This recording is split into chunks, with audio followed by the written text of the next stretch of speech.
YouTube, what's going on? Appreciate y'all watching my videos. What's going on? What's going on? Alright, so I'm gonna try this video again. Yesterday I tried to do this video and I guess I was in a bad area. I couldn't get no signal. Yeah, okay. Yeah, we got people coming in. Yeah. William Parker, what's going on? Big Face, what's going on? Travona. OG, what's going on?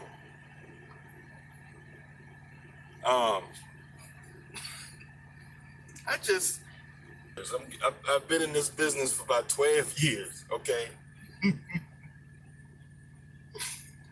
You know, after a while, you get in this business, you gonna see a lot of stuff. You gonna see. I should have took a picture of it, but I didn't think was gonna happen.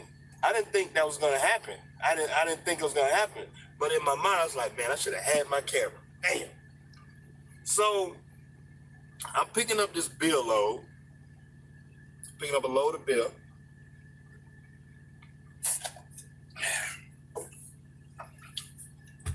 Fruit. This is a fruit drink.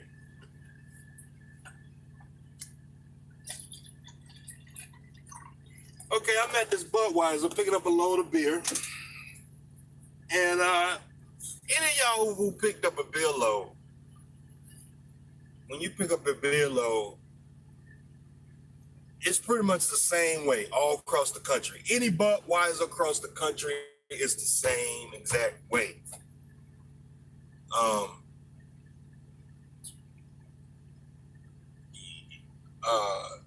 A Miller, you pick up a Miller Coors load, Budweiser, they the same exact way.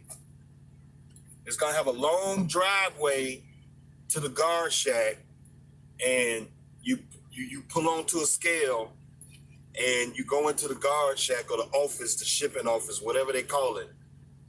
You give them your pickup number, they're gonna give you a door. Or if you're doing a drop and hook, they're gonna tell you where to drop the trailer, they're gonna tell you where to pick up the next trailer. Okay, drop that trailer in G5 and pick up your loaded trailer in W2. Straightforward, standard trucking across the board, right?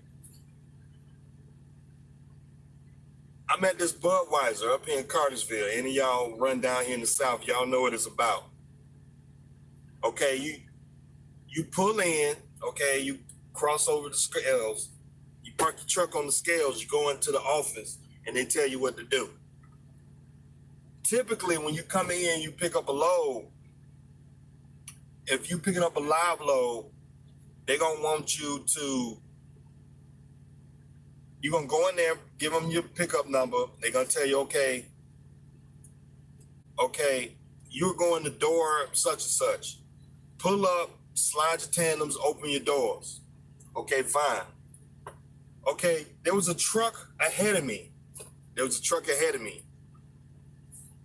I mean, a lot of this stuff is standard procedure. The guy looks like he's been in trucking for about 20 years. I don't know. The guy ahead of me, I don't know what the guard shack told him to do, but the guy, instead of pulling up, slide your tandems and open your doors, this dude decides to pull up, pull off the scales, pull up. He drops his trailer. Right there in front of me. He opens his doors, drops his trailer right there in front of me. And he just takes off.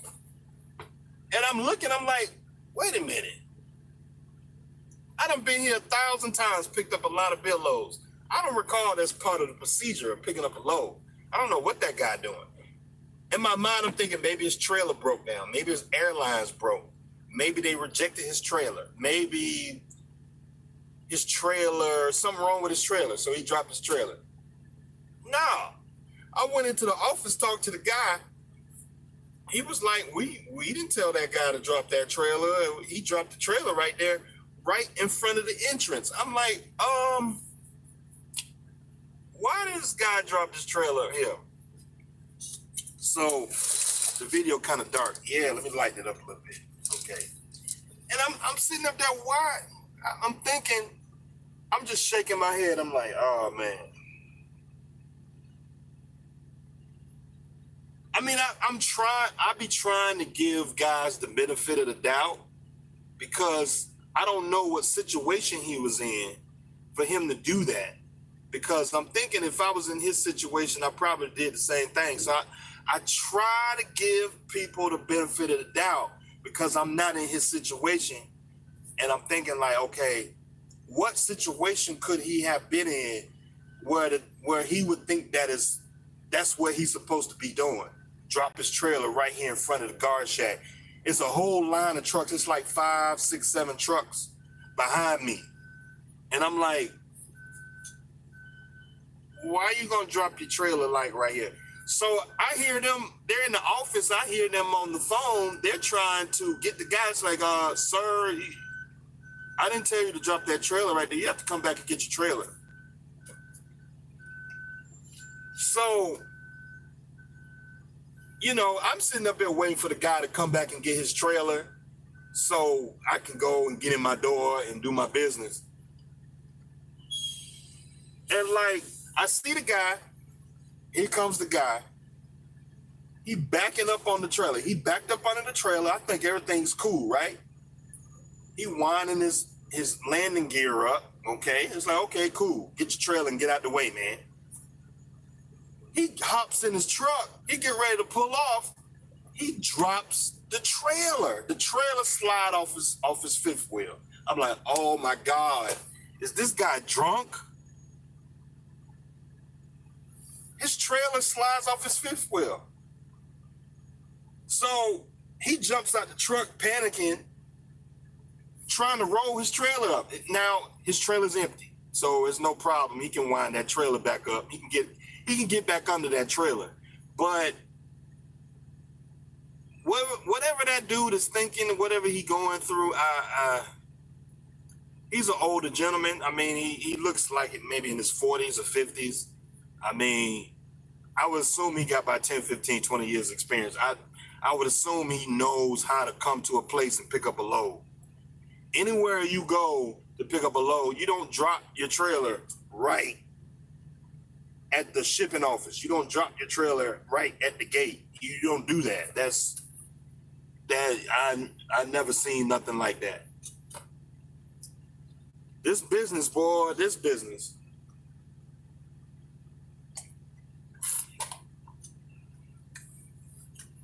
Oh boy, he just made me nervous. It was just making me nervous, man. Cause I didn't want him to hit my truck, you know. It was crazy. Let me see what y'all talking about.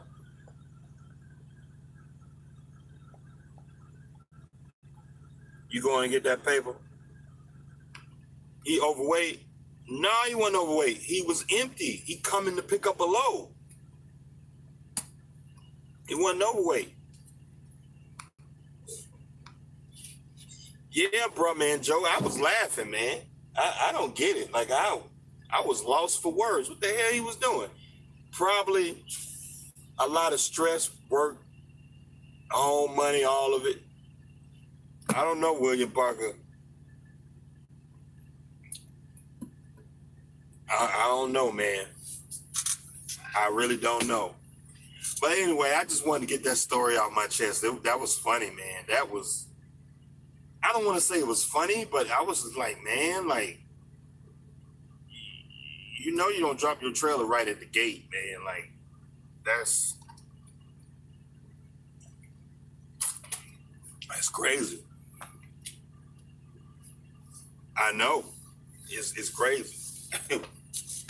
that's crazy. But anyway, so let me tell y'all what's going on with my truck. So. Tell y'all what's going on with my truck. I was gonna do some videos during the whole process, but I was just trying to get stuff done, man. I was just trying to get it done. And so I was thinking about doing videos, but I don't know, I was just trying to get it done. So let me tell y'all what I did with the truck. So I put new motor mounts on the truck, new motor mounts. I put a new clutch on the truck. I put a new input shaft. I put a new fork, clutch brake. I was gonna put a new input shaft bearing. I should have done that, input shaft bearing, but I didn't do that. Because to put a new input shaft into the transmission, you gotta pull the input shaft out and put the bearing, the old bearing, on the new input shaft and slide it in. There's a big snap ring. There's a big snap ring that goes around the input shaft bearing. And so once you get that input shaft off so far, the snap ring, there's a little groove right there. It locks the bearing in there. I should have put one in there, but I ain't do it. I looked at the bearing. The bearing looked good, so I didn't do it. But I should have put a new bearing on there. So I put a new your stick shift. The stick shift that goes through the floor to the top of the transmission, there's a gasket that connects the stick shift, the base of the stick shift, to the transmission that was leaking. There was a whole bunch of dried oil on top of the transmission, so I put a new gasket on there.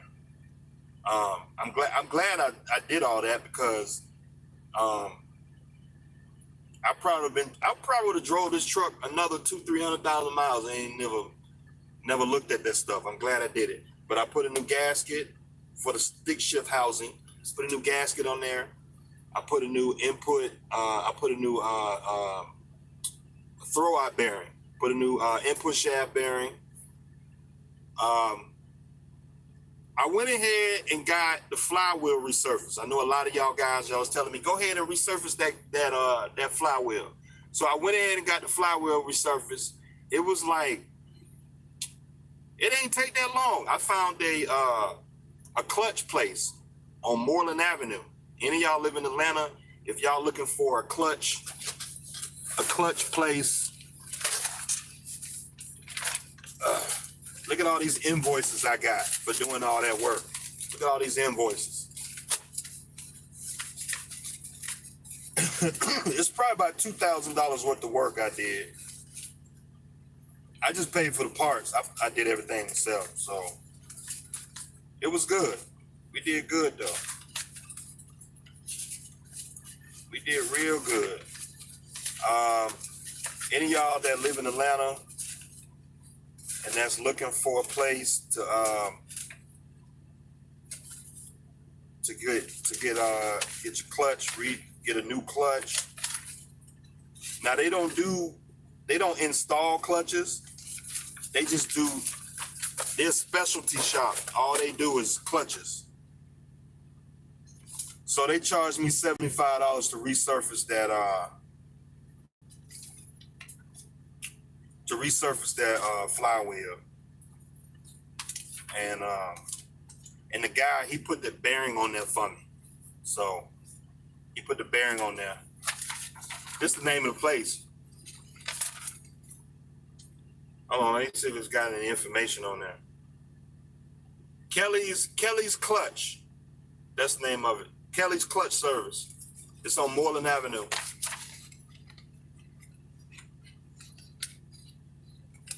$75. It's $75 to get that flywheel resurfaced. Let me tell you something. That flywheel heavy. It's about 100 pounds. So, but you can get it up there. You can get it up there. You just got to be, What I did was I got a floor jack. I laid the flywheel down. I laid the flywheel on his back, and I rolled my floor jack. I got a 3-ton floor jack, and I laid it down, and I jacked I jacked the flywheel up to the bottom of the engine of the flywheel housing, and then I tilted it up, and then I jacked it up some more, and all I had to do is just slide it up on there, and that's it. So, but the only lifting that I had to do is from the floor jack to my truck, to my pickup truck, and it's pretty heavy. And then when I took it to resurface, it only took them like 10 minutes to resurface it. So it only take them about 10 minutes. They put it on this big old machine, and it's got a big old drill bit on it, and it cleans it up. So I got the flywheel resurfaced. I put a new rear end seal on it. I put a new rear end seal, new motor mounts. I put new belts. I put new belts on there. I put new AC belts, alternator belts. What else I put on the truck? I put new air lines on the truck. I put U-joints. I put a new carrier bearing. I found this place that do carrier bearings, and I was gonna put the carrier bearing on myself. I was gonna put the carrier bearing and the new U-joint on myself, but I didn't feel like banging on nothing. I was tired, man. I was working on this truck for about a week, man. It's a lot of work, but I got it done. I didn't want to pay Freightliner all that money. So it's this place in Forest Park. Hold on. Let me make sure you don't got no information on here. Credit card information. Okay. So to install the carrier bearing and install the U-joint, it was $50. See that? It's $57. See there? Install, joint, replace, carrier bearing, CB carrier bearing. And it only took them about an hour to put this on. When I dropped it off, I went and got some breakfast, and about an hour later, the guy called me, "Oh man, your drive shaft ready." I had to take the whole drive shaft over to the place, and they put the carrier bearing on there for me, and they put the U-joint on there. $50. I was gonna do it because but I didn't feel like banging on the thing. I didn't feel like banging because sometimes them carrier bearings, they get seized up. They get seized up on the spindle, and you gotta sit up there and bang on it. You might have to put a torch on it sometimes. So I didn't feel like doing all that. I just take it down there and pay the guy $50 and they put it on. So the truck right now, it runs about 50% better. There's still a slight vibration, a little bit. And so, but the truck does ride a little bit smoother. I don't feel no engine. I don't feel no engine vibration in the steering wheel at all. Like, to tell you the truth, I can't even tell if the motor running, to tell you the truth. Since I put the new motor mount, like it's hard to explain, but it's a different feeling, you know. It's a more smoother feeling that you barely could tell that the truck running. So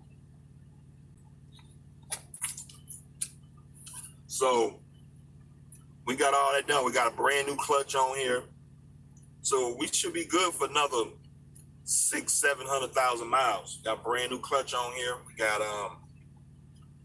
carrier bearing. We got I'm gonna do some more maintenance when I get a chance.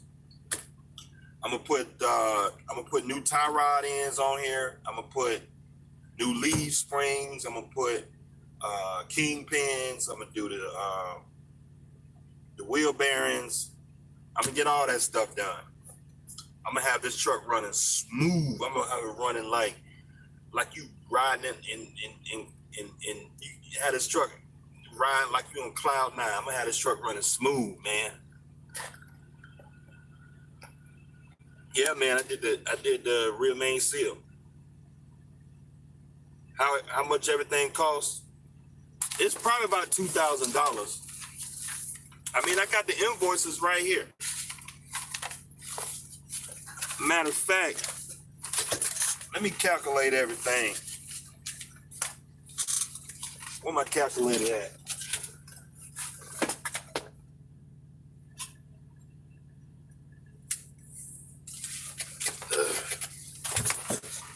Get my calculator. You know, because I didn't really calculate everything all the way. I was just buying stuff as I go. And just using my, experience from cars. Because these trucks are built a little bit different than cars. So, let me see, $57. Oh, we getting loaded. $57, $75. Okay. I returned these bolts, so I don't want to count that. I returned some, them bolts, the bolts to the, I made that, my other video before this one, the bolts for the motor mounts. The motor mounts don't come with bolts. So it's kind of like a trial and error thing, because some of the bolts got to be a little longer, because the thickness of the motor mounts is different than the old motor mounts. So I had some bolts left over, so I don't want to count them. Okay, the U-joint was $142, 142. U-joint was $142. Okay.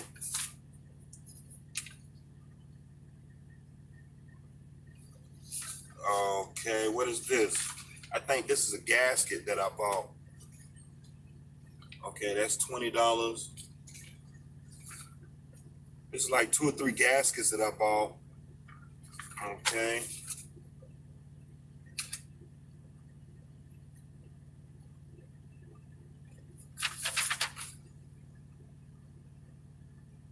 It's some kind of seal.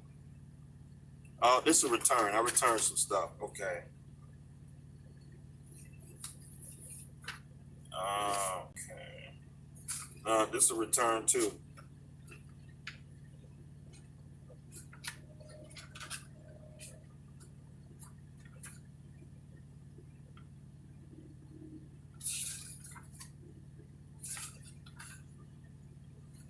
Okay, that's $120.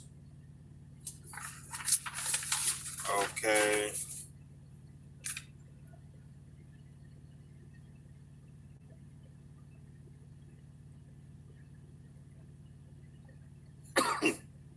Hold on, yeah, I'm gonna get there. Okay, they gave me a credit. They gave me a $20 credit because I returned something. I forgot what it was.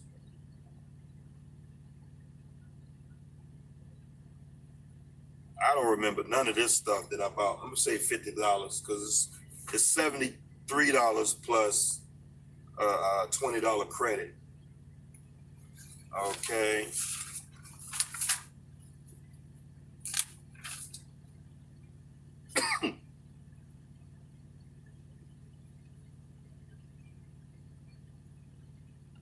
Okay, the clutch was $747. It was the Eaton Fuller clutch. Eaton Fuller clutch, $727 plus I got a bearing.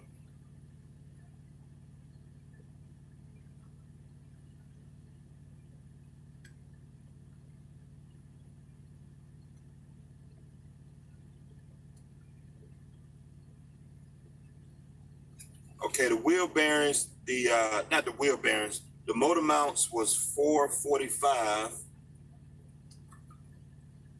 The wear bearings were $445. Let's see.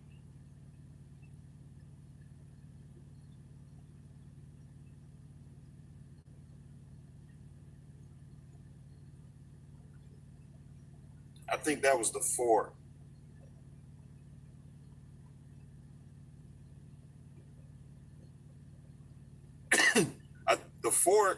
The fork was $176.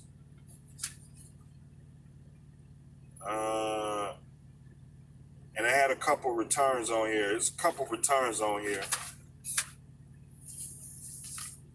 Okay.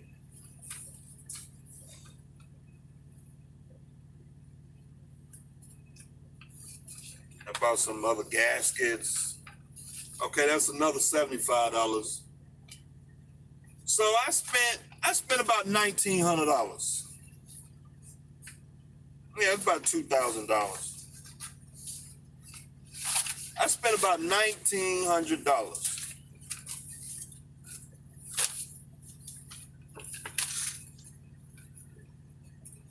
That's how much money we spent. And here go the manual to the clutch. It's an Eaton Fuller 15.5 Advantage Series self-adjusting clutch. Here go the book.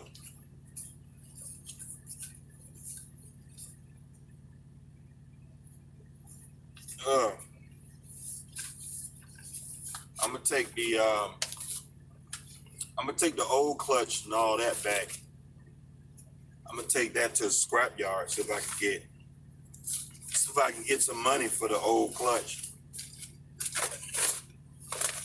Get some money for that. So we spent about $1,900.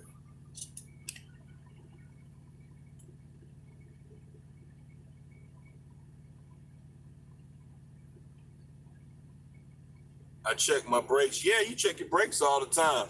Now, if you got a truck, the thing about checking brakes, if you got a truck where it got that cover over the brakes, you can't check your brakes. Sometimes that cover has got a little hole in there, and you can look in there and see the thickness of your brakes. My truck, it don't have no cover on it, so I can just look down in there. You know, whenever you're doing a pre-trip, when you're doing a walk around, you can always just look at the thickness and see how much meat you got on your brakes. I just got these brakes done on my truck. I got these brakes done on this truck last year, matter of fact. Around this time last year. During the last DOT blitz, I got my brakes done.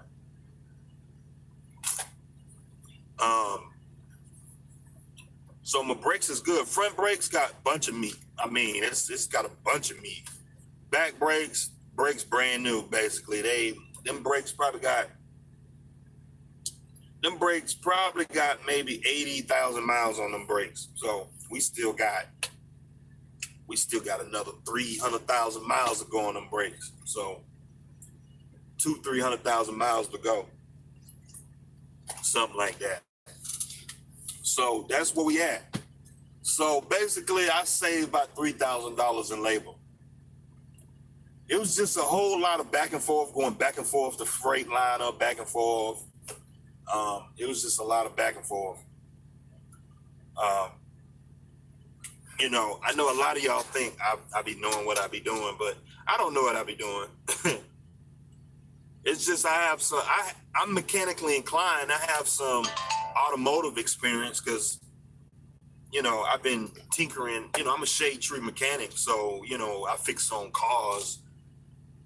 You know, I don't do it for a living. I don't fix on cars for a living, but I mean, I got 2 or 3 uncles in my family that's mechanics, and I've been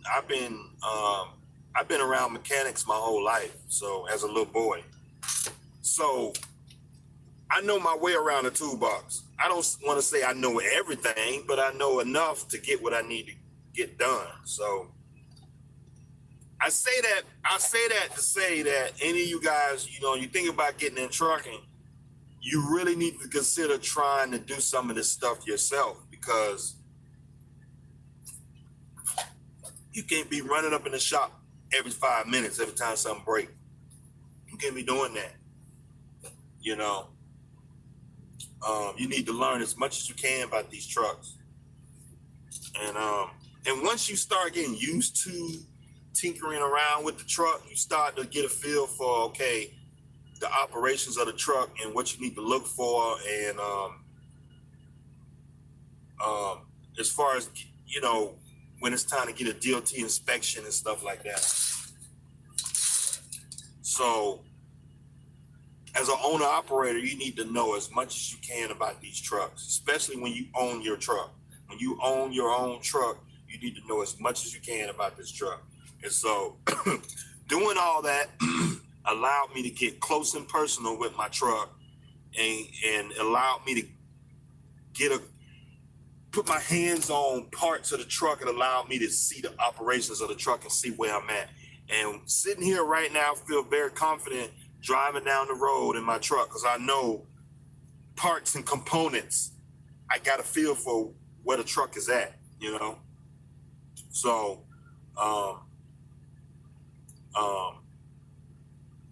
you know, while I was under there doing all that stuff, I was looking at airlines, and that's another thing that I replaced. I replaced the airline. There's an airline that comes off the air compressor that goes back to the air tank. It was looking bad. It was looking real bad. So I went and got a new airline. I put a new airline in there. So it's a lot of small things that you can't see from the outside when you're doing a pre-trip. But when you get up in there and you start looking around, you get to see stuff that you normally don't see. And so I was able to get, you know, about a bag of zip ties.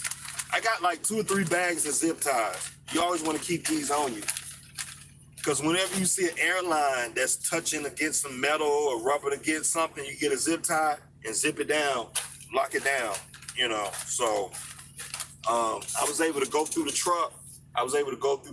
And find some potential hazards later on down the road, you know, that could, you know, that could be an issue later on down the road. Just a lot of little small things, man. A lot of little small things. So, you know, for all you guys, you think about getting a truck, just an FYI, man, you can't be running up in the shop every 5 minutes. You can't be running up in the shop.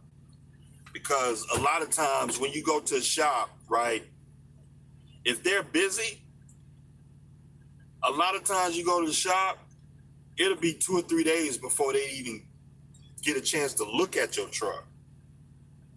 Okay? It'll be 2 or 3 days before they get a chance to even look at your truck. And so once they get it in there and start looking at it and getting the diagnostics, you already 2 or 3 days into the situation. And so if it's something that you can do on your own, I suggest doing that, because your truck gonna sit at the dealership or the shop, wherever shop you go to, it's gonna sit there for 2 or 3 days anyway. So why pay them all that money? You know, because if I would have took my truck down there and had them do all the work that I did, the dude at the shop, they quoted me about $5,500, man. I just wasn't gonna pay them no $5,500. I just wasn't gonna do that, because here's my opinion on that. Because you'll pay them all this money to do that, but then a lot of these shops, now some shops, they take care of guys. Like, you know, I talk to guys, they take their truck to the shop, the mechanic will let them know about things that that's not what he, like, for example, I could have went down there and said, hey man, replace the motor mounts, replace the clutch. Okay, cool. But it could have been like 2 or 3 other things that he would have seen. And some mechanics, they may or may not tell you those additional issues that could be something big later on. You know what I mean? So sometimes, you know, finding a good mechanic is good. Finding a good mechanic is good, but sometimes putting your own eyes on it, you can make that decision and say, okay, that airline looked kind of bad right there. Let me go ahead and replace that while I'm up under here. Because once you put the transmission back, you won't be able to see that. Because the frame of the truck, and when the transmission's sitting right there in the frame of the truck, you won't be able to see all them airlines coming across right there. You won't be able to see all that, you know? You won't be able to see a motor mount that's bad. You won't be able to see an oil leak. You won't be able to see a battery cable that's running across, that's sitting on a piece of metal that can be a potential fire hazard, you know? And you get up on it and get some zip ties and zip that thing and get that cable off the frame and you know, you can put your own two eyes on it, put your hands on it. And sometimes, you know, I mean, I've been to a few shops where they take care of guys. I've been to a few shops where, I don't know what this noise is. I've been to a few shops where, you know, mechanics, they take care of guys, man. They go in there, like you go in there and you tell them, say, hey man, I need a PM. While the mechanic is working on your truck, giving you a PM, he sees some other things. He call you up and say, hey man, I know you told me to do a PM, but man, you got this, that, you got a few things here, man. You want to take care of it? It's just an extra $200. I go ahead and fix it for you. Okay, yeah, man, go ahead and put that new part on there. Go ahead and do that. Boom, boom, boom, boom. You know, that could save you a breakdown 2-3 weeks out. You know what I'm saying? Some mechanics do that, some mechanics don't. Right? So it's, you know, so that's my whole thing, you know. Sometimes you want to be running up in the shop all the time, though. I mean, the labor rate at some of these shops, they're $150, $160, $170 an hour, man. I mean, soon as they put their hands on their truck, on your truck, $160. That's it. You know, a clutch job is 10, 15 hours, depending on the shop you go to. A clutch job, depending on the truck, Peterbilt, Freightliner, or International, I mean, that's a 10, 15 hour job. I mean, okay, $150 an hour times 10 hours, I mean, that's $1,500 right there, just in labor. $1,500 just in labor. That's it. We ain't even bought parts. $1,500 just in labor. I mean, I don't know. I don't know what to tell you, man. So sometimes, I mean, that's just my opinion. That's just my opinion. Jacqueline, what y'all talking about in here? William Parker say 1900 pocket change. You did good. Oh yeah, 1900 on a big truck, man. Shoot, I mean, you can easily blow $5,000 or $10,000 on a truck. I mean, just getting it worked on. Mr. E. Holland says, quick question. My ABA is on. I thought it was the trailer, but no. The reader say my left steer wheel speed sensor. Yes, that's an easy fix, man. That's easy. It's just a little wire that runs down, and sometimes what happens is the tip of the sensor is like a little it's a magnetic like a little magnetic sensor. And so it's got these gears that run around, and the sensor sits right there reading that gear spinning. Sometimes dirt builds up. What I would do, I would spray some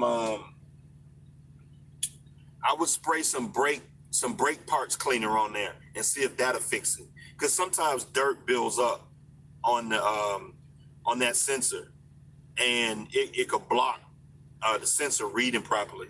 So what I would do is I would find the sensor, disconnect it, spray some brake parts cleaner on it, let the brake parts cleaner dry, because brake parts cleaner, as soon as you spray it on there, it'll dry it up quick.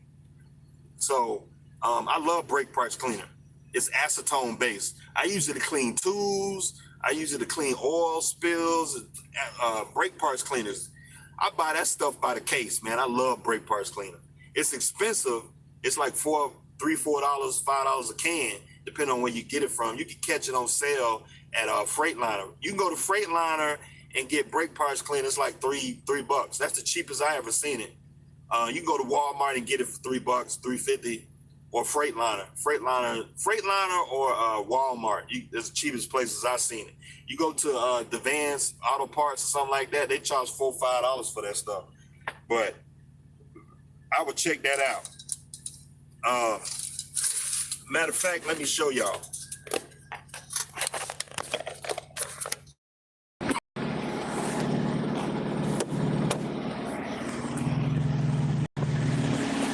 You got a sewer right there. Let me go over here. I don't want my phone to fall in the sewer. See this cable right here? This is the ABS wire right here. You got to find, there's a connector down in there somewhere. I don't know what kind of truck you got, but most of the trucks is the same. And see this cable, it runs down here.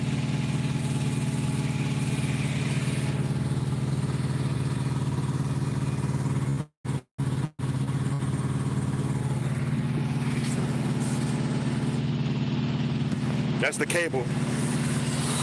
That's the cable I'm talking about. You got to find the tip of it. Sometimes, bucks. Belt there. Putting a brand new belt. Brand new belts. We good for a while. We got new belts on there.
Oh man, let's see what kind of engine I got. That vibration was.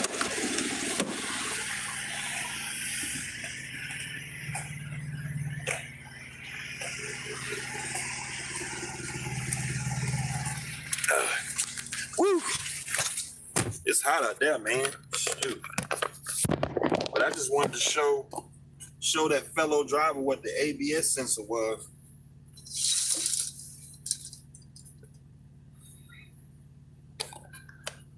So take a look at that. Hopefully that'll get you in the right direction. I find out what the light is on the dashboard.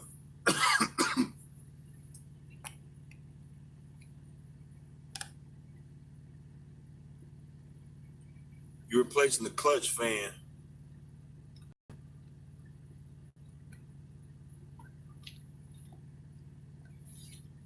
Yeah, that shouldn't be too bad, man. You just take that first belt off, and now that I'm thinking about it, because I know like on rear wheel drive cars, like the fan clutch is a little, it's easier depending on, because sometimes you got to take out the radiator. So I'm thinking if you got to take the radiator out of a big truck, oh man, that's a lot. You got to take the hood off. You're gonna need you're gonna need a crane. Oh man, I'm just thinking how much work that is. Do the sensor just pop out?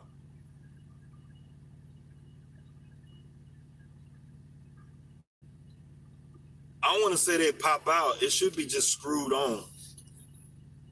Some of them be screwed on. Some of them like pop in like with a little clip.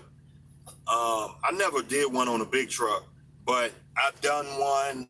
Like I've done a bunch of them on cars, and so like on cars, I know some of them. On my pickup truck, the ABS sensor is bolted. Is bolted to the.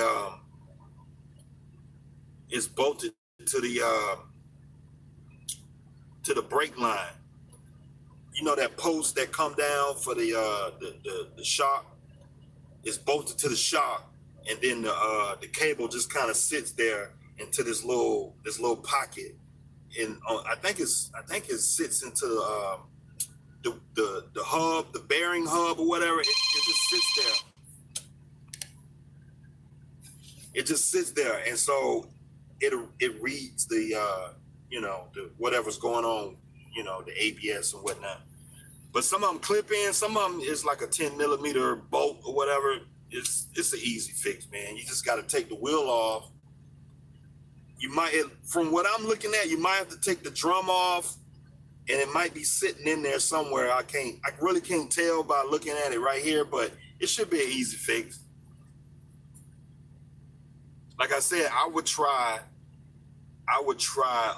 disconnecting it and spraying it with some brake parts cleaner.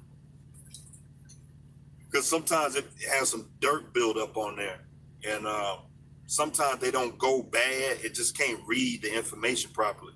I would try that first. But, I mean, it's a cheap part. They're like $20, $30. So, the hell with it.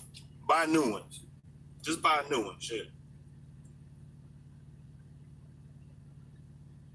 Just buy a new one.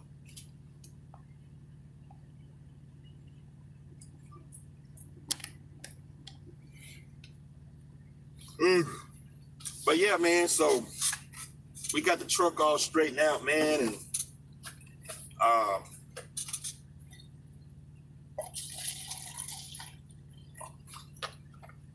I'm trying to run a little hard so I can pay off some of this parts bill that I done racked up.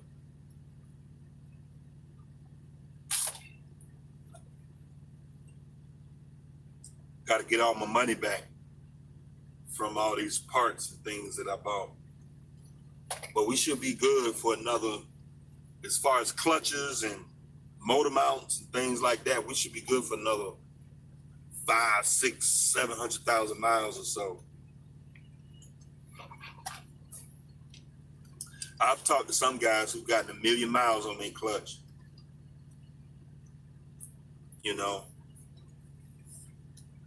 For what I understand, I think these new clutches, the auto adjusting, the automatic adjusting clutches, the solo clutch, for what I understand, those clutches wear out quicker because it's an automatic adjusting clutch.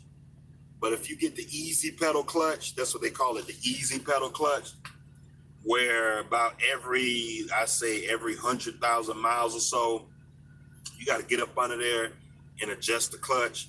You got to check the clutch for an inch of play and all of that, and you got to measure, and you got to turn the little bolt. It's like a blue bolt on the clutch plate, and you got to turn it to adjust the play in the clutch.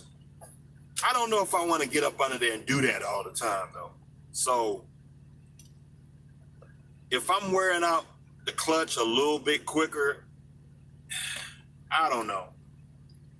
I don't know. It depends on the guy. I mean, because a lot of these guys out here, they've been running trucks for a long, long time.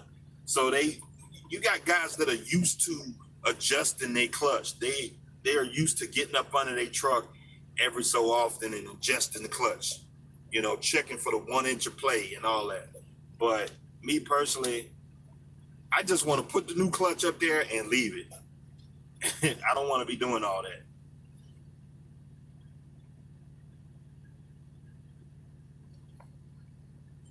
For a second truck, would you buy another DEF truck? No, I wouldn't buy it.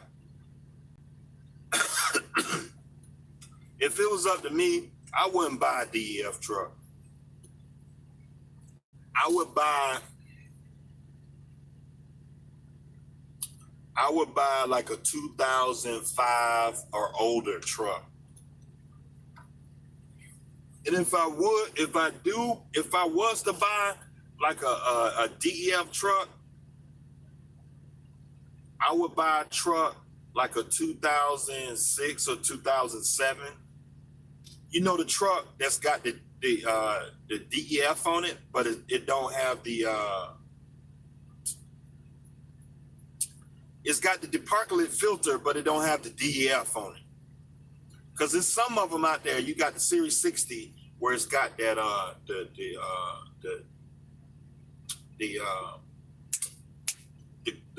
DEF cooler, whatever they call it, the DPF cooler. They got the DEF cooler, but it don't take DEF on it. That's about the closest I'll do it, because you can pick those DPF filters up for real cheap. Like you can just, type in the part number into Google and order the DPF filter online and put it in yourself. It's just a few bolts on the side of the exhaust pipe on the passenger side of your truck. Under the passenger side of your truck is a big old box, and all you have to do is it's a few bolts. You pull the filters out, put the new ones in, and go on about your business. Or you can pull the old ones out, take it to a car wash, and clean them out every so often. That's what I hear some guys doing that. They taking the filters out and going to the car wash and washing them out. But a truck that's got DEF and the DPF filters on them, I wouldn't buy those trucks. I wouldn't. If I could control it. Like if I'm a guy out here looking for a truck right now, I would buy something with a Caterpillar in it, or I would buy something with an N14, a Cummins N14. I would buy something with I'm trying to think of all these engines, them older engines, pre-emissions engines on them. Pretty much anything before 2005. That's what I would buy. Of course, those trucks gonna cost a little bit more, but you're gonna save money on a headache and all that, because you don't have to put up with the DF and the emission garbage. If you don't run out to California, you don't need it. You don't need it at all. For what I understand, I think in 2020 or 2021, they're gonna be getting rid of the DEF anyway. So it's just rumors going around. Don't quote me on this, but it's just some rumors I've heard that they're gonna be getting rid of the DEF system. They're gonna be getting rid of them. So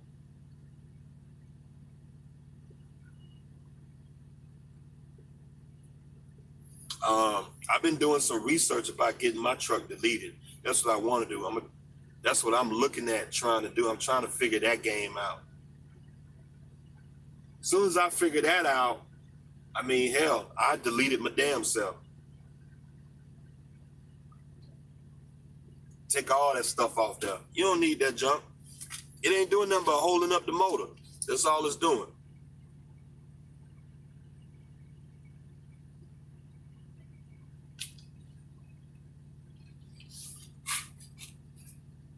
Jacqueline says, how long did it take to change out the clutch? It took me about a good week to do it, but I mean, the actual job itself, if I was to calculate all the hours, I would probably say it took me about to actually do the clutch. Like if somebody say, hey, Fofo, can you put a clutch on for me? How long is it gonna take you to do it? It's gonna take you about a good 2 solid days. It's 2 solid days of wrenching. You're gonna be wrenching. It's 2 solid days of wrenching. It's a lot of bolts. You got the bolts that's going around the clutch housing. You got the bolts that's going around the bell housing. You got the drive shaft. You got to drop the drive shaft. You got to drop the transmission. You got to disconnect this cable, this wire, this cable, this hose. You got to the bell housing has got about 12 bolts on it. Bell housing got about 12, 13 bolts on it. Okay. So if you're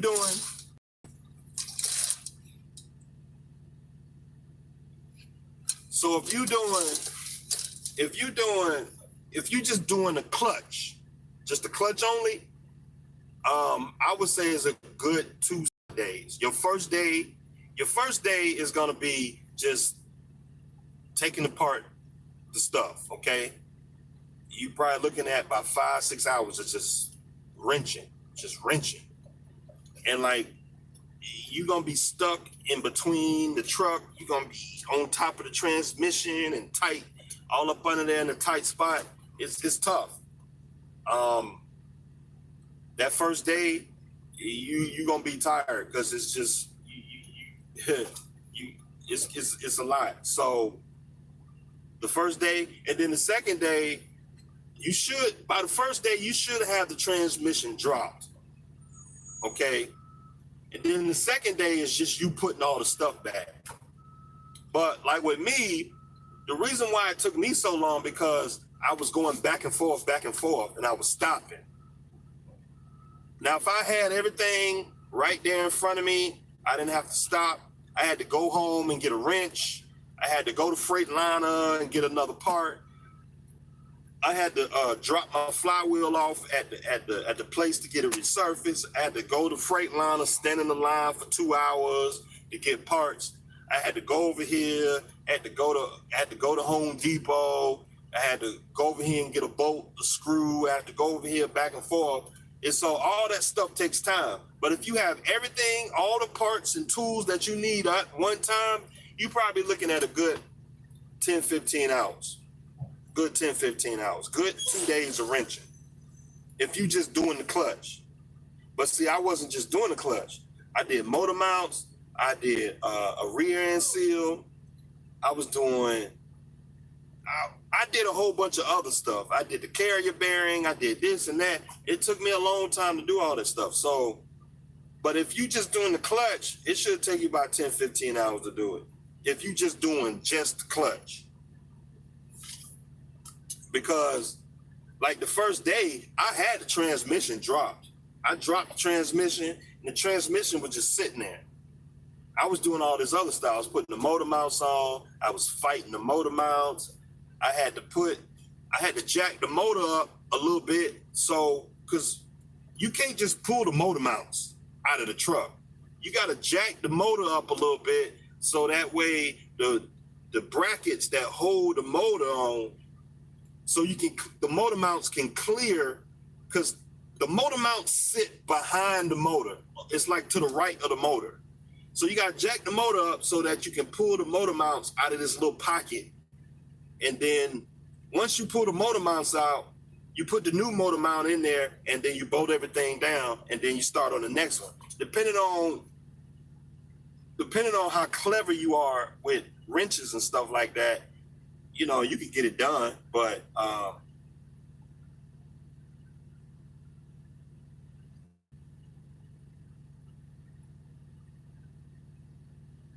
watching these guys over here.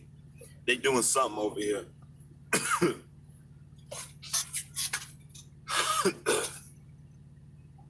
I don't know what they doing over here. But yeah, so if you're just doing just the clutch, you're looking at about 10, 15 hours.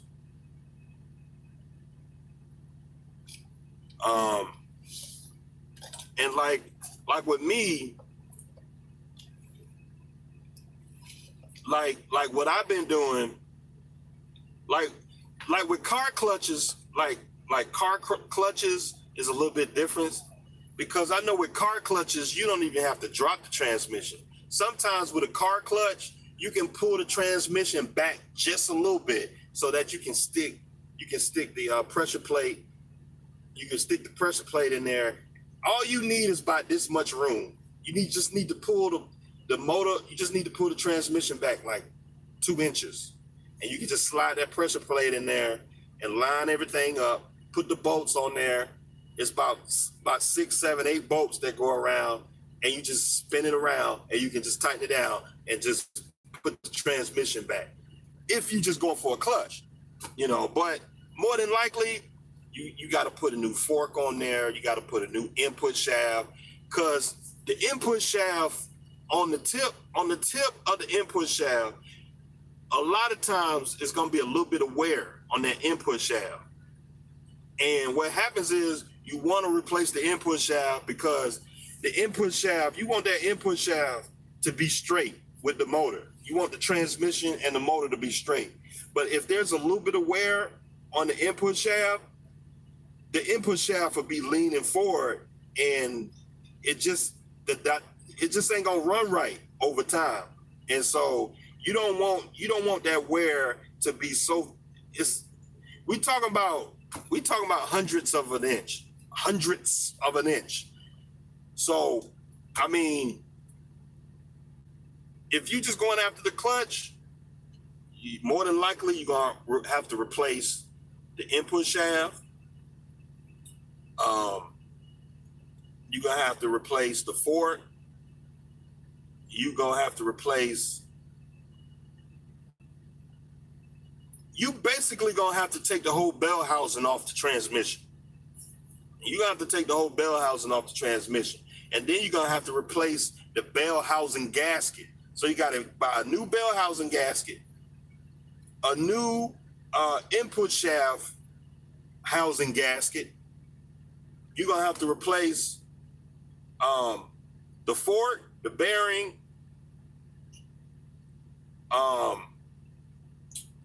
clutch brake. You put a new clutch brake on there. And see, it's a lot. It's a lot. So, I mean, like what I like to do, I like to put the clutch on the transmission and lift everything up at one time and just spin the motor and line up the bolt holes through the little hole and just tighten them down that way. Because a lot of guys, what they do is they put the clutch plate up first on the flywheel, then put the transmission on to line the transmission up with the motor, and then you got to fight. Then you got to fight with the fork, trying to get it to come around, right? And so it's a lot of work. You looking at 10, 15, 20 hours of wrenching. I'm just saying, it's a lot. So depending on your truck, some of these trucks, how the motor and the transmission set up, you can do it quicker and easier than some trucks. But with these Freightliners, man,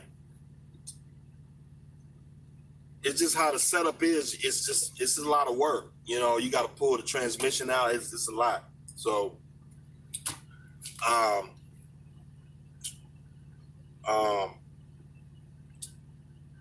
like with rear wheel drive vehicles, it's a lot of work.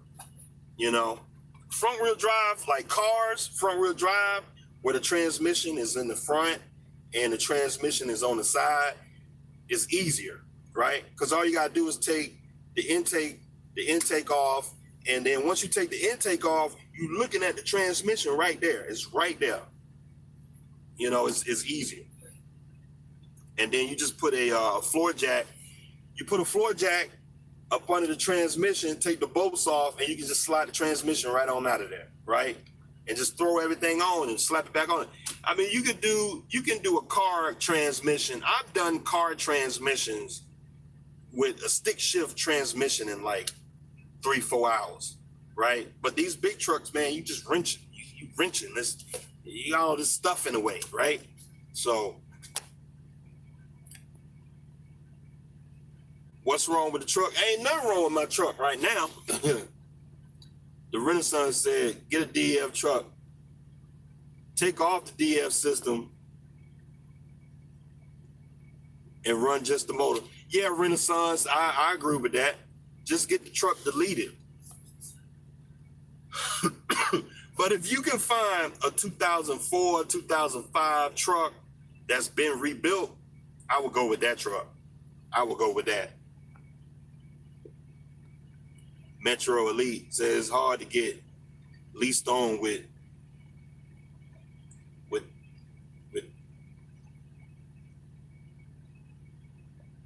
Okay, so with an older truck, it's hard to get leased on. Okay. Jacqueline Norwood says, "Wow, a lot of risk work." Well, I got this. I got a DeWalt. I got a DeWalt impact wrench, and I got a Milwaukee impact wrench. A lot of the work I did with my Milwaukee impact wrench.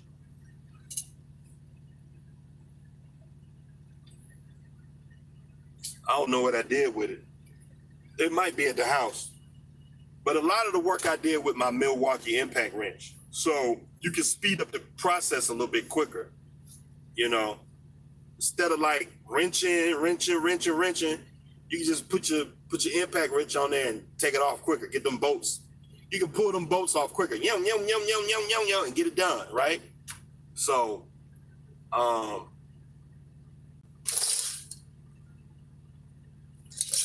they still ain't done load me yet.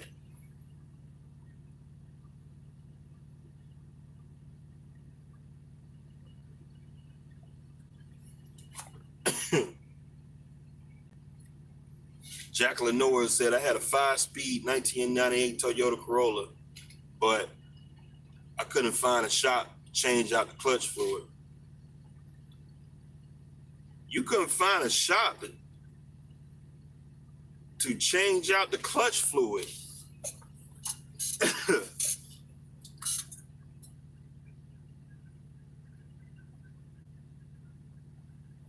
To change out the clutch fluid, that's like the easiest thing in the world.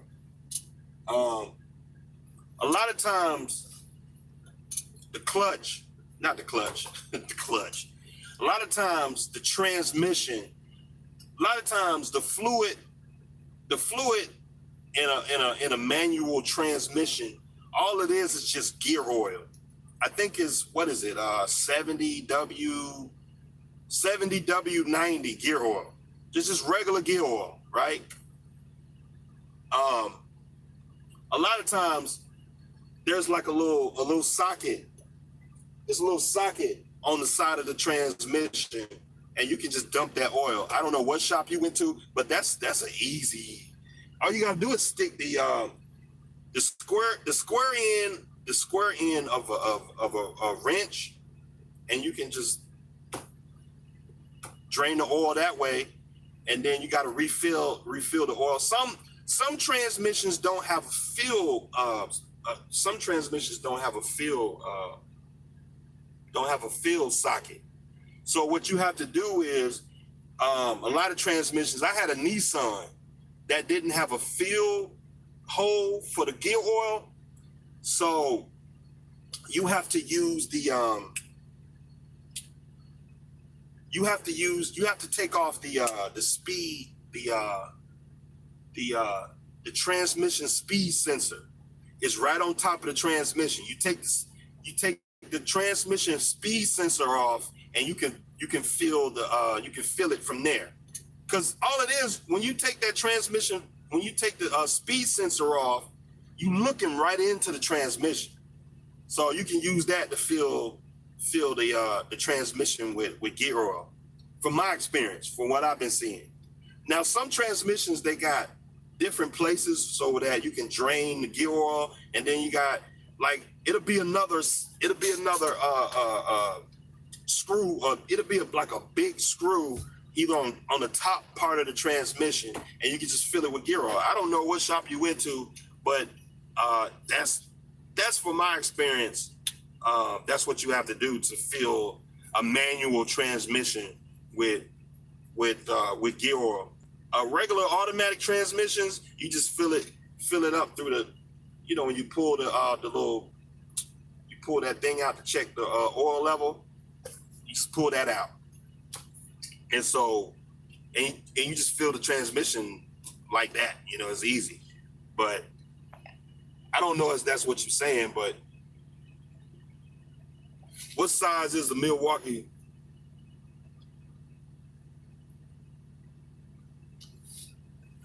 I don't know what you asking, man. What size? Jacqueline said, I tried to show them the socket, but they claim they couldn't find it. It was back in 2003. Oh, I would have got my car out of there. And I mean, any decent mechanic with some experience ought to know that, okay, they ought to know that. They ought to know some basic things about filling the transmission with oil. I mean, it's just a lot of that stuff is simple stuff.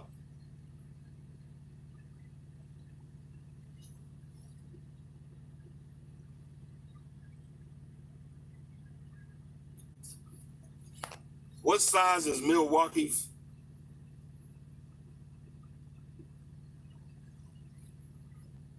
I don't know what you're saying, man.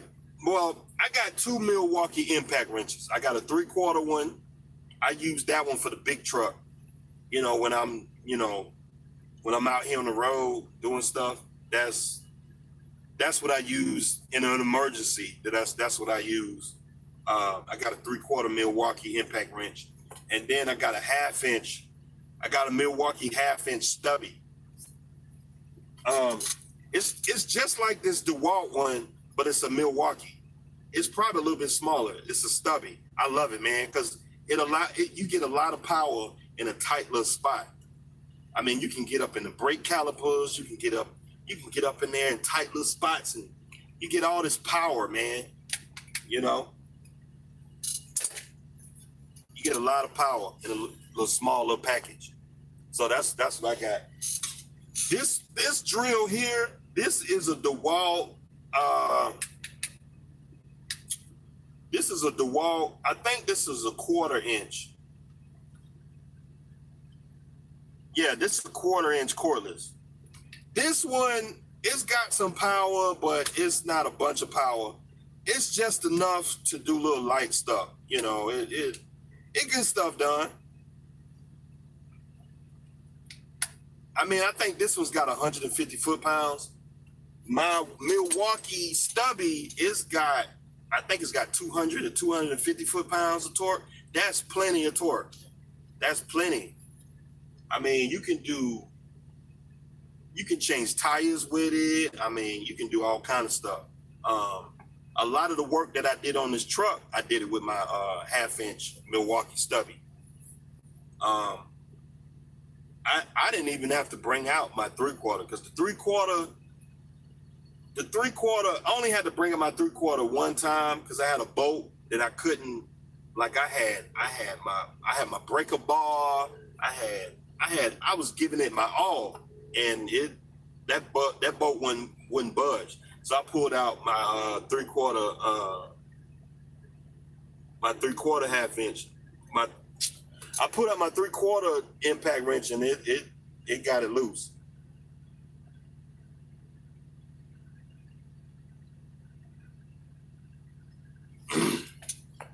I don't know if that's what you asking.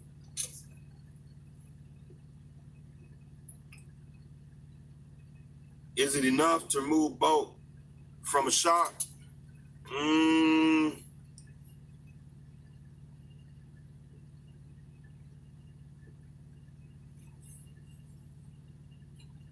The Milwaukee 1/2 inch stubby,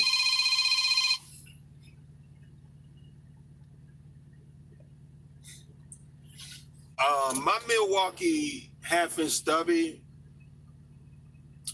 is it enough power to do? Is it enough power to do shocks?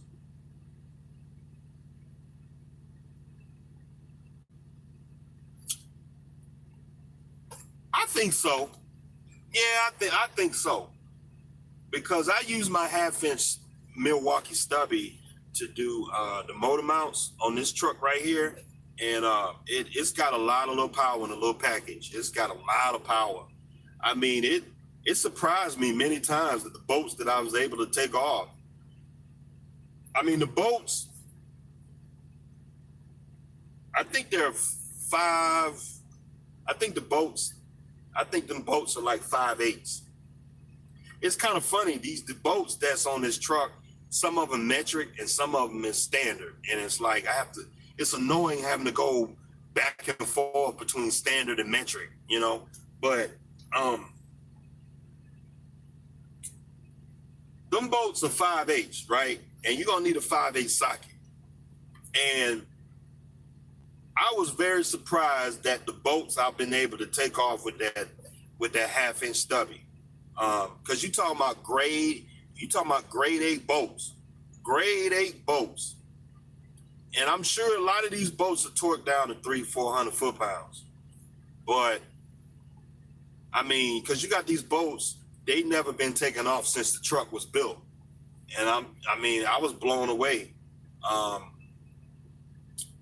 Is it enough power? I think it's enough power. You can't take off no lug nuts boats, no 33 millimeter lug nut boat, because the lug nuts on these big trucks, they're torqued down to 400 or 500 foot-pounds. You're not gonna take these boats off with a half-inch stubby. You just ain't gonna do it. However, to do like regular stuff around the truck, I think the half-inch stubby is powerful enough. It's got some power.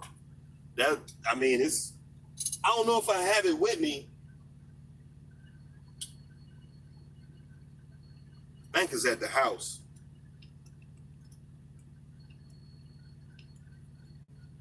Hold on a second.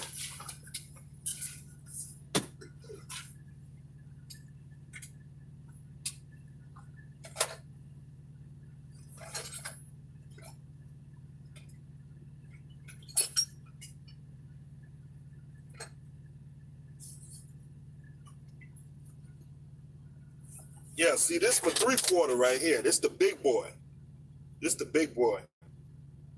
But yeah, I think, my half-inch at the house.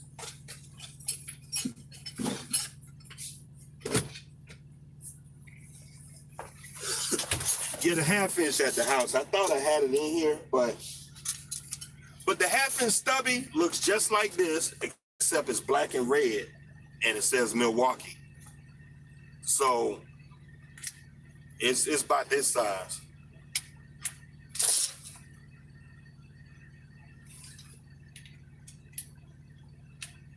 All right, y'all, we ready.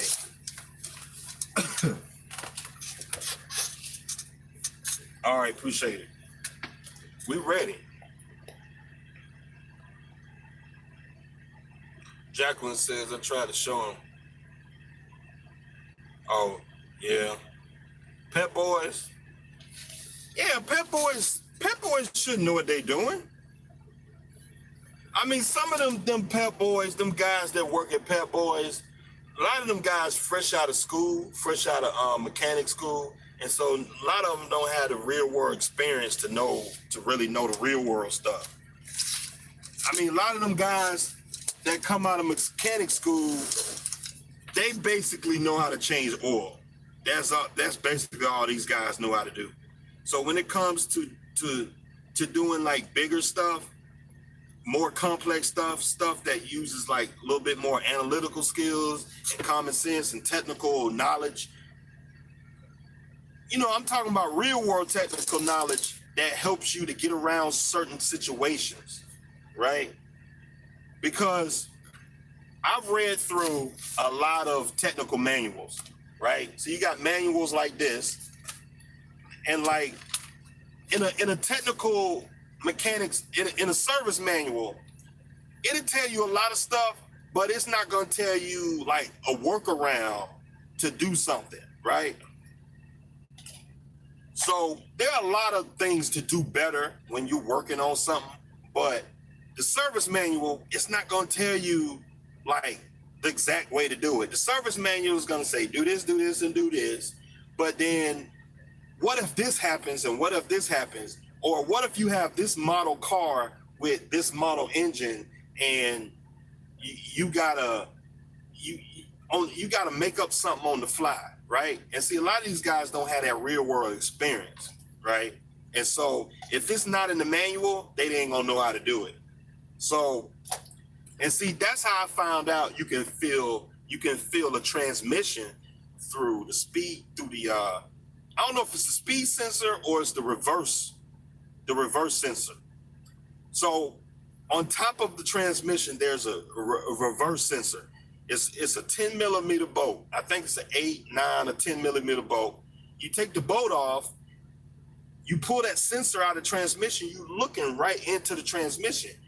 That's a workaround to feel a manual transmission, because not all manual transmissions got a fill spot, a fill spout, so to speak. A lot of transmissions do. They have a drain spout and a fill spout. And so you got a lot of these young guys that work into these big box places like the Pep Boys, the O'Reillys, and the big shops, the big national Firestone, the big national shops. And so a lot of these guys, they don't have the real world experience to know that, okay, if a car doesn't have a fill spout, well, look for another hole in the transmission that you can feel it from. You know, one time I feel a front wheel drive transmission through the axle. So, you know, when axles go bad, you pull the axles out of the transmission. You stick a crowbar up under there and you push it and you can pull that axle out of the transmission. One time I had a situation like, before I found out about the reverse sensor, I used to fill the transmission up through the axle hole, where the axle slides in at. I used to fill it in. I used to refill, because usually when you pull an axle out, if the transmission is leading a certain way, you're gonna lose about a quart or two of gear oil if you're doing a front wheel drive transmission, or automatic transmission, or automatic or a manual drive train. An automatic transmission ain't too bad because you can always feel the fluid through the top. But a manual transmission, a lot of them don't have that. So if the transmission is cocked to the side, fluid's gonna come out. Well, in order to put that fluid back in there, you can get like you can get a siphon and siphon that fluid back into the transmission. And so what you got to do is jack the car up. You got to jack the car up and put that quart of fluid back into the transmission. I've done that. See, it's all kind of little tweaks, little tweaks that you can do to find a workaround. And see, you got these young guys that work at these shops. They may not have enough experience to do that. You get what I'm saying? So I'm not trying to say that I know more than anybody. I'm just trying to say that, okay, when you go to these big shops, a lot of these guys, they're fresh out of school. Not saying that they don't know what they're doing. They just don't have a lot of experience in the field that they're doing. I expect a 10-year experienced mechanic to be like, oh, okay, well, if it don't have a fill spout, there should be another part of the transmission that you can drain the fuel. You can put oil into the transmission in. And so since they didn't know how to do that, and your mechanic had all them issues, I'm surprised that they didn't know how to do that. You get what I'm saying? So I would have took my car to another shop.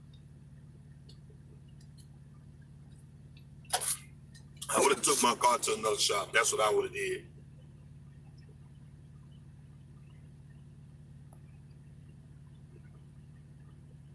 Okay, I'm gonna try that.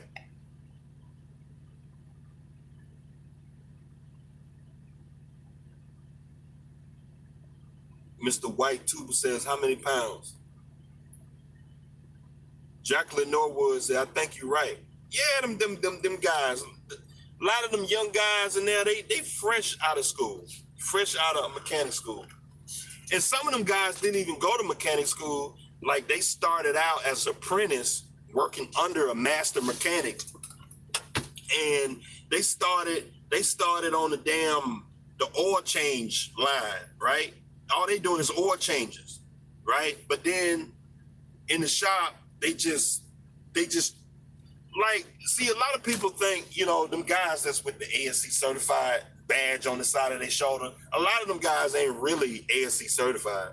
I'm not ASC certified, but I just been working around cars just about all my damn life. And so I know a little bit when it comes to cars. Okay, I know my way around a toolbox. And I'm not trying to say I know everything, but I'm just saying it's just like, I never went to mechanic school. I never went to no tech school. I never learned really the technical stuff about cars, but I just,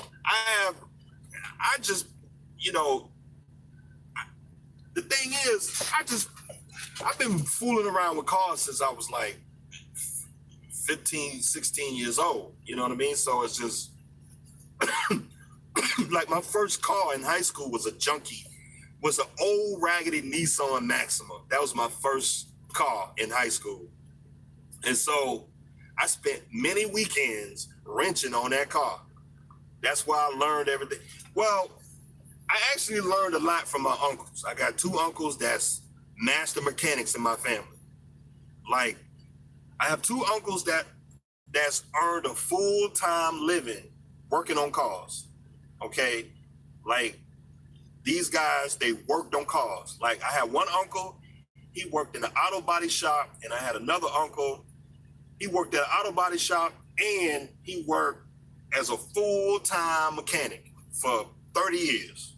And so he would work all week as a mechanic and then come home. He got a whole bunch of broke down cars in the yard, and I would go over to his house on the weekend and help him work on these cars. And, you know, that's where my automotive experience come from. But, like, you got a lot of these guys that don't have no background, no fundamental, they don't have like a deep understanding on automotive mechanic stuff. So they went to school and learned, but then they don't have that real experience. They got the book knowledge, but they don't have like the real experience.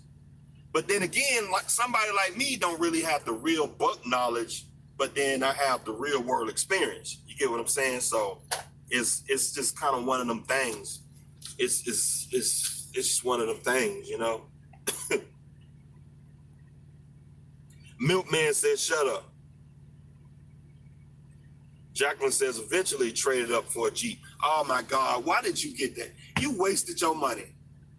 You traded a Toyota Corolla for a Jeep. Jacqueline Norwood, why did you do that? The Jeep is the raggedest car on planet Earth. Them cars, the Jeep Cherokee, the Jeep, all the Jeeps except for the Jeep Wrangler. The Jeep Wranglers are good, but all the other Jeeps, them damn things are raggedy. They're just raggedy. Like, the Jeeps, they're always overheating. Like, they don't last with the damn, like, as soon as they get about 100,000 miles, you might as well just run it off a damn cliff. Them Jeep Cherokees is a pile of garbage. Raggedest thing. Now you tell me. The best cars on planet Earth are Toyotas and Hondas. That's it. A close third is a Nissan. The Nissan got terrible transmissions. Nissan makes some good cars. I mean, you can see some Nissans going about 200,000 or 300,000 miles, but every so often they have like they'll have an issue with their transmissions. But other than that, I mean, Nissans are good cars. But the best cars on planet Earth is Toyotas. It's Toyotas, Hondas. It just depends on which car that you're getting, though. So it's Toyota and Honda. It's like right there. They're neck and neck, depending on which type of car. Like if you talking about a Honda Accord between 2000 and if you talking about a Honda Accord, like a 90, an 89 to like a 1996 Honda Accord, best car on planet Earth, bulletproof. But then if you talking about a Honda Accord, like a 2004, 2005, 2006, they had a series where the Honda Accords, their engines, they're not the engines, but the transmissions was falling apart. Okay, so they had a lot of issues with the transmissions. Honda Accord transmissions are their transmissions are so like finicky. You got to put the right amount of fluid. You got to put Honda Accord transmission fluid in it. You can't go to Walmart and get Walmart transmission fluid and put it in a Honda Accord. The transmissions, they're terrible. So that's just what it is. So, but a Toyota Corolla, them cars are bulletproof. You can run a Toyota Corolla with no oil in it for 100,000 miles, and a Toyota Corolla will just run. It'll just run. A Toyota Corolla motor is like a Series 60 Detroit diesel engine, okay? Toyota Corolla engines are bulletproof. There's some tough engines.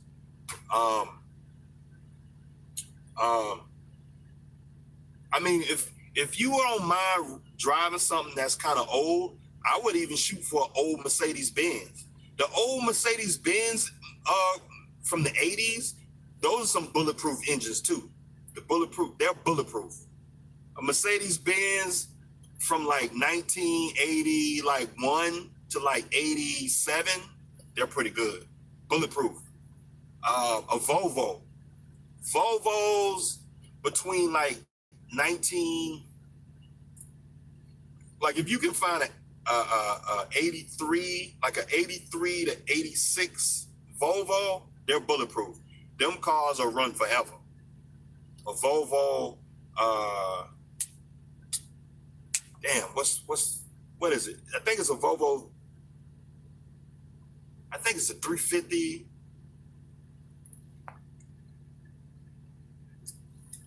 I forgot the series of that Volvo. I think it's a 350. But anyway, yeah, but it's a series of Volvos that are bulletproof. They'll last forever. They run forever. All you gotta do is change the oil. The things will go 500,000 miles. Easy. The newer Volvos, I wouldn't mess with a newer Volvo, but between like 83 to like 86, 87, them Volvos are bulletproof. They're bulletproof. Them things will last. They'll just drive forever. All you gotta do is change the oil. That's it. My uncle had an old Volvo from the 80s, and like that car, like the thing about those Volvos though, they don't come with, like, a lot of them don't come with factory AC. So I mean, nowadays you can pick one up for like $4,000 or $5,000, anywhere from $3,000 to $5,000. You can pick up an old used Volvo, right? Between like 83 and like 86, 87. But you got to find one with factory AC. They're rare.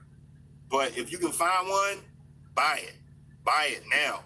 Because you If you find one with about 100,000 miles on it, man, you will have a car. Those cars last forever. I forgot the series. I think it's a Volvo.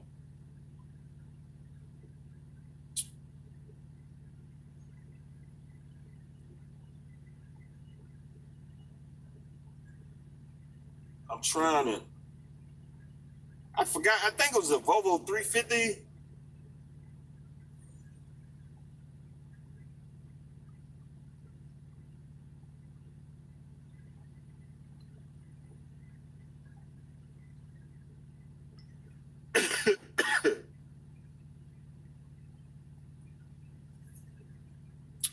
Yeah, it's the Volvo 240. That's what it is. I mean, they're kind of ugly looking cars, but if you want solid transportation, those cars last forever. They last forever. It's a Volvo 240.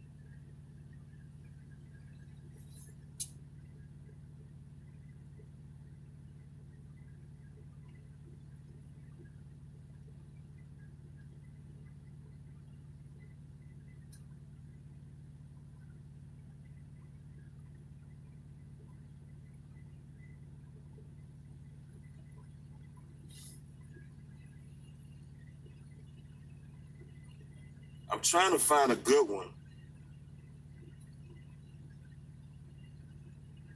I'm trying to find a good one.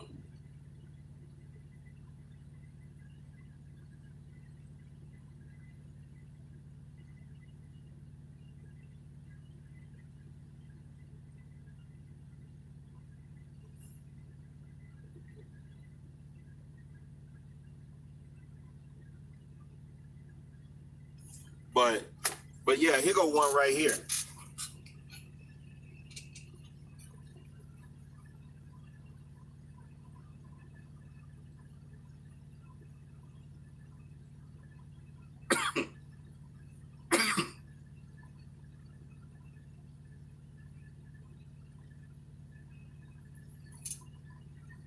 See, there go one right there. It's a Volvo 240. It's not the best looking car in the world, but you know what? If you find one for about $3,000-$4,000 today, if you're looking for a good, safe, dependable, very dependable car, I mean very dependable. All you gotta do is change the oil. That's it. It's a really robust car. It's really robust.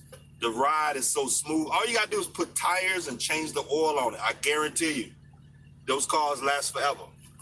Growing up, when I was a little boy, my neighbor, he was a doctor. He had like 3 of them damn things. He had a station wagon one, and he had two sedan ones. And like I remember when I was a little boy, like I was in kindergarten, all the way up through high school, he had them same cars. And if I can remember, I don't ever remember him talking about having issues with them cars. Ever. He never had an issue with them cars. I might still have his number in my phone somewhere. If I was to call him right now, I guarantee he still got them cars. So Volvo 240, best car on planet Earth. Yeah, Corollas, Camrys, anything Toyota made. The Toyota 4Runner, the Toyota, the all Tacomas, all the Toyota series. Anything Toyota makes is bulletproof. You get your money's worth. All you gotta do is change the oil and put tires on it. That's it. You need my number? Email me at 44trucker@gmail.com, man. Those Jeep inline 6 engines were Detroit series SUVs.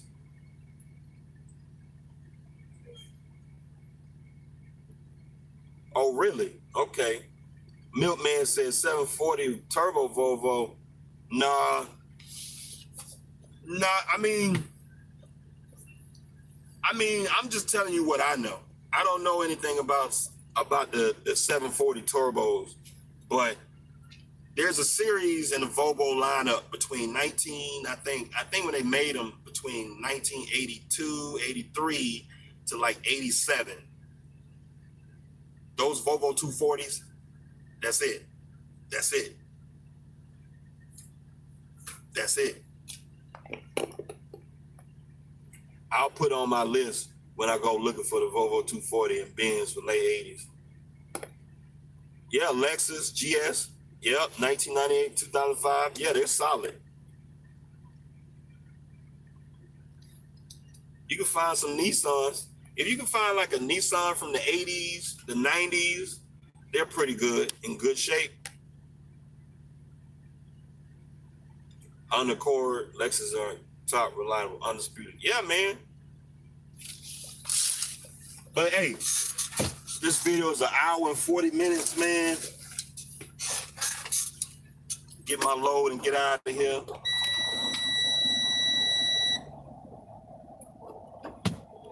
We about to go in detention. We ain't even talking about no trucking. We sit up here talking about cars and mechanics and all this foolishness. But I appreciate y'all watching my videos. I'll see y'all next time.